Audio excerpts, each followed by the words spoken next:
സംഗീത ലോകത്തിലേക്ക് കടന്നു വന്ന ശേഷം AR റഹ്മാന് പിന്നീടൊരിക്കലും തിരിഞ്ഞു നോക്കേണ്ടി വന്നിട്ടില്ല.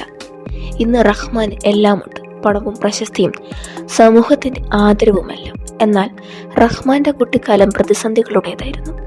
അച്ഛന്റെ മരണത്തെ തുടർന്ന് 9-ാം വയസ്സ് മുതൽ റഹ്മാൻ ജോലിക്ക് പോകേണ്ടി വന്നു. പട്ടിണിയും ദാരിദ്ര്യവും ഒരുപാട് അനുഭവിച്ചിട്ടുണ്ട് അദ്ദേഹം. ഒരിക്കൽ റഹ്മാന്റെ അമ്മയ്ക്ക് സ്കൂളിൽ നിന്നും നേരിട്ട അപമാനം റഹ്മാന്റെ മനസ്സിൽ ഒരുപാട് കാലം മായാതെ കിടന്നിട്ടുണ്ട്. ആ സംഭവത്തെക്കുറിച്ച് ഒരിക്കൽ റഹ്മാൻ തുറന്നു പറഞ്ഞിട്ടുമുണ്ട്. അച്ഛൻ്റെ മരണവും തുടർന്ന് കുടുംബം നോക്കാൻ ജോലിക്ക് പോകേണ്ടി വന്നതിനാലുമൊക്കെ പഠനത്തിൽ ശ്രദ്ധിക്കാൻ റഹ്മാന് സാധിച്ചിരുന്നില്ല. മാർക്ക് കുറവായിരുന്നു. ചില വിഷയങ്ങളിൽ തോൽക്കുകയും ചെയ്തു. കൃത്യസമയത്ത് ഫീസ് കൊടുക്കാനും കഴിഞ്ഞില്ല.